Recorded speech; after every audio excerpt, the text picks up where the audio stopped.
भक्ति नहीं करना चाहते हैं, विवेकहीन हो गए हैं, तो आप ऐसा उपाय बताइए जिससे कि उन जीवों का कल्याण हो जाए।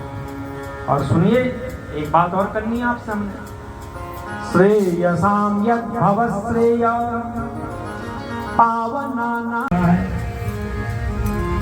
जैसे मेंढक होता है ना, सांप के मुंह में फंसा है, बाहर की दुनिया को देखा कि दुनिया अच्छी दुनिया है, तब बेचारे को ये पता नहीं कि थोड़ी देर में पेट के अंदर भी जाना है। तो वैसे जीव भी है, काल के मुंह में फंसे हुए हैं, सबके सब हम संसार को देख रहे हैं, इसकी चकाचौंध में डूबे हुए हैं, ना जाने कब ये सर्प हमको निगल ले। तो सोनक जी, उस सर्प से अगर बचना चाहते हैं, उस काल से अगर बचना चाहते हैं, तो एक ही उपाय है, श्रीमद् भागवत महापुराण का पारायण, सप्ताह पारायण।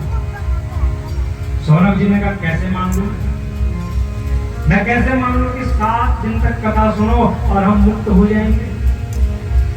अरे कोई हुआ है, हमें प्रमाण दीजिएगा। तो सूर्य जी ने कहा हुए हैं ना महाराज परीक्षित। तो सोनक जी ने कहा महाराज परीक्षित कैसे हो गए मुक्त 7 दिन में? तो सूर्य जी कहते हैं, परीक्षिते कथाम वक्तुम सभायां संस्थिते शुके सुधा कुंभं गृहीत्वा देवास्तत्र समागमन्। श्री सुखदेव जी जिस समय महाराज परीक्षित को श्रीमद् भागवत की कथा सुना रहे थे, जैसे सुनाने वो तैयार हुए, उसी समय देवता लोग आ गए, अकेले नहीं आए, सारा देव समुदाय आ जाता है। और हाथ में क्या है? अमृत कलश। अमृत भी साधारण नहीं है, समुद्र मंथन से निकला हुआ है। आए, श्री सुखदेव जी के समीप रखा, परमं सारे साधन तोल में हल्के पड़ गए और अपने महत्व के कारण भागवत जी सबसे भारी रहे। ब्रह्मा जी, देवता, ऋषि मुनि, सारा समुदाय विस्मय हो गया और उन्होंने कलयुग में भागवत जी को पढ़ने और सुनने से तत्काल मोक्ष देने वाला निश्चय कर दिया। बोलो भागवत भगवान की जय। ब्रह्मा जी ने कहा जो पढ़ेगा, जो सुनेगा वो मुक्त हो जाएगा। सोनक जी ने कहा अच्छा, बहुत अच्छा है। सप्ताहेन सुतम चेतत् सर्वथा मुक्तिदायकम् सनकाद्ये पुरा प्रोक्तम नारदाय दया करे। सूत जी कहते हैं, सोनक जी अगर सप्ताह विधि से श्रवण किया जाए, भक्ति से श्रवण किया जाए, श्रद्धा से श्रवण किया जाए, इस कथा को सुना जाए तो निश्चय ही भक्ति मिलती है। यही कथा पूर्व काल में सनकाद ऋषियों ने नारद जी को भी सुनाई थी। सोनक जी ने कहा अरे क्या कहा आपने? सूर्य जी, सूर्य जी ने कहा नारद जी ने भी ये कथा सुनी थी। सोनक जी ने कहा हम मान ही नहीं सकते, सांसारिक प्रपंचों से सदा मुक्त रहने वाले नारद जी घुमक्कड़ बाबा एक स्थान पर नहीं बैठ पाते हैं, तो 7 दिन बैठ करके कथा सुनी, हमें विश्वास नहीं हो रहा। क्यों सुनी उन्होंने? क्या आवश्यकता पड़ी उनको कथा सुनने?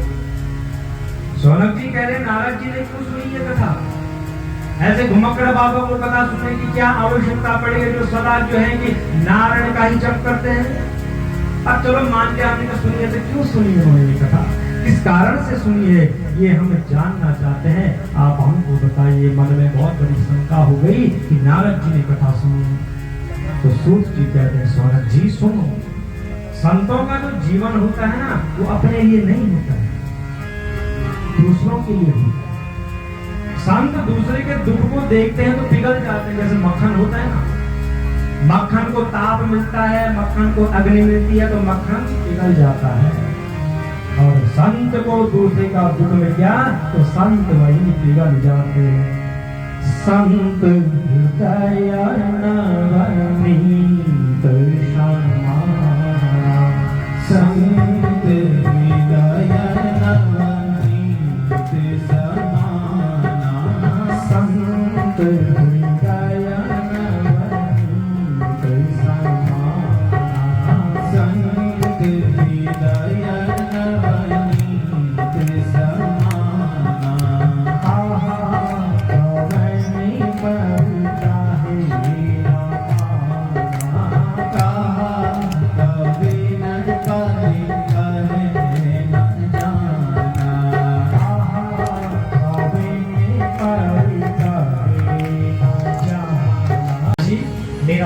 बड़े बड़े देश में होता है।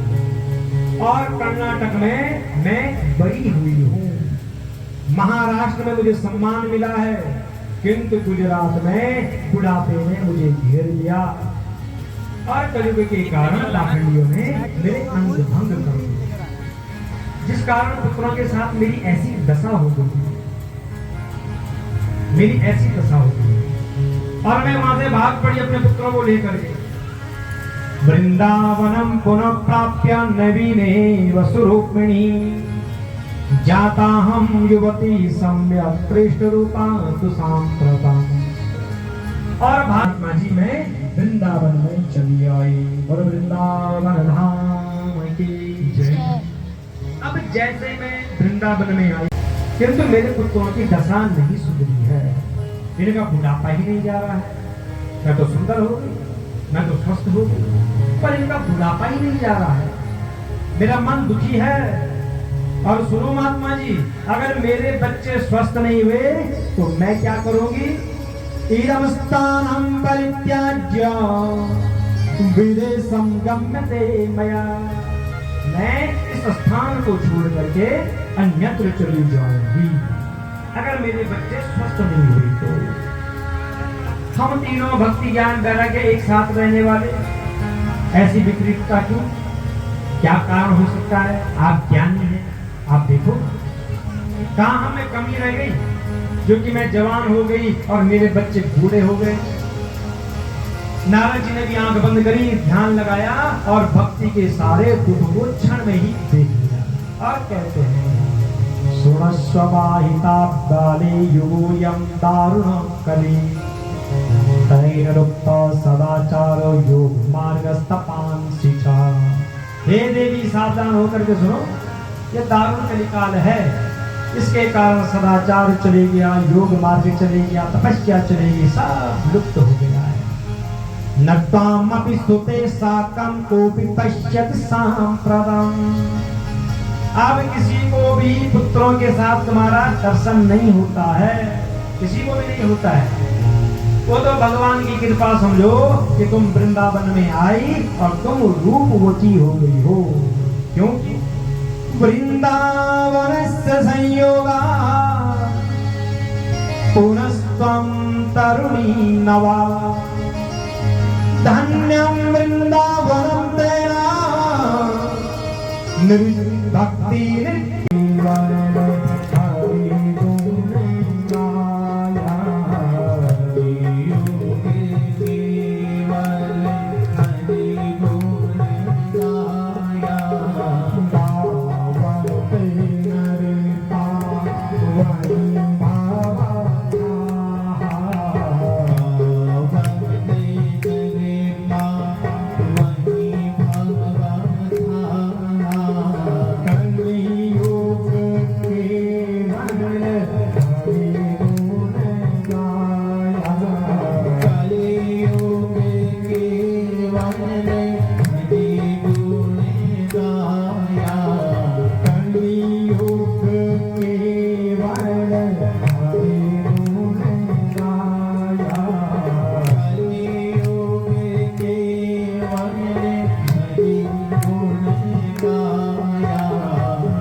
सन्यासी ने पानी दिया, जैसे जाने लगे आत्मदेव जी दोनों पांव पकड़ रो रहे हैं। तो सन्यासी कहते हैं कथम रोदसी विप्रत्वम काते चिंता बलियसी वदत्वम सत्वरम मय्यम पश्यतु खशितारम।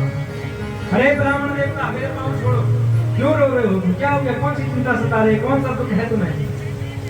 ब्राह्मण देवता ने कहा महाराज, अपने पूर्व जन्म के पापों से सिंचित दुख का क्या वर्णन करूं मैं? दिग्जीवितम प्रजाहीनम दिग्ग्रहम प्रजाविना दिग्धनम चानपत्यस्य दिक्कुलम संतति विना। मैं संतान के लिए दुखी हूँ, चिंता है कि मेरे मरने के बाद मेरे पितरों का श्राद्ध तर्पण कौन करेगा। संतानहीन धन को धिक्कार है, संतानहीन घर को धिक्कार है, संतानहीन कुटुंब को धिक्कार है, संतानहीन वंश को धिक्कार है। बीज बोता हूँ, पेड़ होता है, फल ही नहीं लगते। कोई मुझे फल देता है तो घर आते आते सड़ जाता है। गाय लाता हूँ, सर्वथा बांझ हो जाती है, ऐसा अभागा हूँ। मुझे संतान की चिंता है। सन्यासी ने कहा, अरे ये तो संतान के लिए रो रहा है, मैं तो सोचता था भगवान का दर्शन नहीं हुआ इसलिए रो रहा हूँ। सन्यासी ने कहा, मुंचा ज्ञानम प्रजारूपम बलिष्ठा कर्मणो गति। आप मुझे लगा ये भैया फल तेरे लिए खा, हाँ ठीक है नियम भी कर लूंगा। आप देश चले गए, पर बुद्धि है, बड़ी कुटिल है, दुष्ट है, फल को देख रहे, खाऊं न खाऊं, खाऊं न खाऊं। तो कथा हमारी है, ध्यान से सुनना। हम भी तो करते हैं, जाऊं न जाऊं, व्रत लूं न लूं, पेट भी भूख सताती है, लूं न लूं, लूं न लूं, ऐसे धुंधली में खाऊं न खाऊं, खाऊं न खाऊं। मन का विषय है, ध्यान देकर के सुनो। अब खाने को तो खाती, पर नियम भी है ना, नियम भी तो है। अगर बोलेंगे कि सबको सरकारी नौकरी लग रही है तो भाग जाएंगे, और बोलेंगे परीक्षा देंगे सब कुछ, परीक्षा नहीं देंगे, नहीं करते, कैसे होगा? फ्री का चाहिए सबको, सबको फ्री में चाहिए। नियम है तो क्या होगा, नहीं खाया फल अंदर रख दिया। आत्मदेव ने दूसरे दिन पूछा, धुंधली फल कैसा था? अरे फल बहुत मीठा था। और भी लाओगे? नहीं, धुंधली एक ही मिलता है, बार बार नहीं मिलता है। तो क्या पता है इनको कि झूठ बोल रही है। अब समय बीतता गया। एक दिन की बात है, सुबह सुबह रो रही थी धुंधली, सुबह सुबह रो रही थी। तो इसकी एक सखी है, वो जैसे ही उस रास्ते से जा रही थी, उसने देखा ये क्यों रो रही है सुबह सुबह। भीतर गए, ओ धुंधली क्या हो गया, क्यों रो रही है सुबह सुबह? करुणी कुटिला तस्या सख्यग्रेजरो रहा। सखी ने पूछा क्यों रो रही है? तो क्या बोलती है, अहो चिंता ममोत्पन्न फलम चाहम न भक्षये। मैं फल नहीं खाऊंगी। तो मत खा, इसमें रोने वाली क्या बात है? सुबह सुबह रोना अच्छा होता है? क्यों रो रही है सुबह सुबह? मत रो। क्या मैं फल नहीं खाऊंगी? अरे मत खा, फल पर रो तो मत। कैसा फल है वो जरा मुझे तो बता। अरे पता नहीं कहां से फल लेकर के आ गए हैं, कह रहे हैं किसी सन्यासी ने दिया है, इस संतान होगी। उसने कहा अरे खा ले, अच्छी बात तो है। अगर फल खाने से संतान होती है तो खा ले पगली, क्या पता तेरा भाग्य बदल जाए। अरे खाने को मैं खाती, पर नियम भी तो है। सकीने का नियम, कैसे नियम है भाई फल के? कहा कि नियम है कि सच बोलना है। एक समय भोजन करना, सुन सच। मैंने जीवन में कभी सच बोलना तो सीखा ही नहीं। मैं जब तक झूठ नहीं बोलती हूँ, मेरा भोजन भी तो नहीं पचता है। अच्छा दूसरा नियम क्या है? अरे दूसरा नियम बताया है कि पवित्र रहना है। और मैं नहाना, मुंह धोने में डर लगता है मुझे, नहाना तो बहुत दूर की बात है, ये भी मुझसे नहीं होगा। और तीसरा नियम क्या है? अरे तीसरा नियम है कि दान करना है। मैंने कभी ऐसा तो किया ही नहीं, मैं तो केवल ऐसा किया है, दान देना। मैं कभी सोच ही नहीं सकती, मैं तो केवल मांगती रहती हूँ, ये भी मुझसे नहीं होगा। अच्छा फिर क्या नियम है? अरे कहते हैं कि दया करनी है। दया में मतलब ही नहीं बनता है। मैं जब तक पड़ोसन के बच्चे पर एक रपट नहीं मारती हूँ ना, नींद भी नहीं आती मुझे तब तक। और कहा है कि एक ही समय भोजन करना है, पर मैं तो चटोरी हूँ, मुझे सुबह से लेकर शाम तक चप चप चप चप चाहिए, कुछ ना कुछ नहीं होगा मुझसे, नहीं कर पाऊंगी। अब चल अगर मैंने फल खा लिया, चल मान ले तुम तेरी बात, मैंने फल खा लिया, फल खाने से गर्व रहेगा, हटाया अपना नाटक, हटाया अपने कपड़े, और आत्मदेव जी को सूचना दे दी कि सकुशल मेरा प्रसव हुआ है, बच्चे का जन्म हो गया। आत्मदेव जी ने सुना तो दौड़े दौड़े आए, द्वार पर खड़े हैं, देख रहे हैं बच्चे को, रो रहे हैं। हे प्रभु क्या कृपा है आपकी, आज मैं पितृ ऋण से भी पूर्ण हो गया हूँ। और बेचारे आत्मदेव जी को पता नहीं है कि मेरे साथ कितना बड़ा खेल खेला जा रहा है। हम भी तो खेल खेल अपनी आत्मा के साथ है, कौन देखने वाला है? हम पाप करें कुछ भी करें, और देखने वाली तो सबसे पहले आत्मा है, सबसे बड़ी गुरु है आत्मा।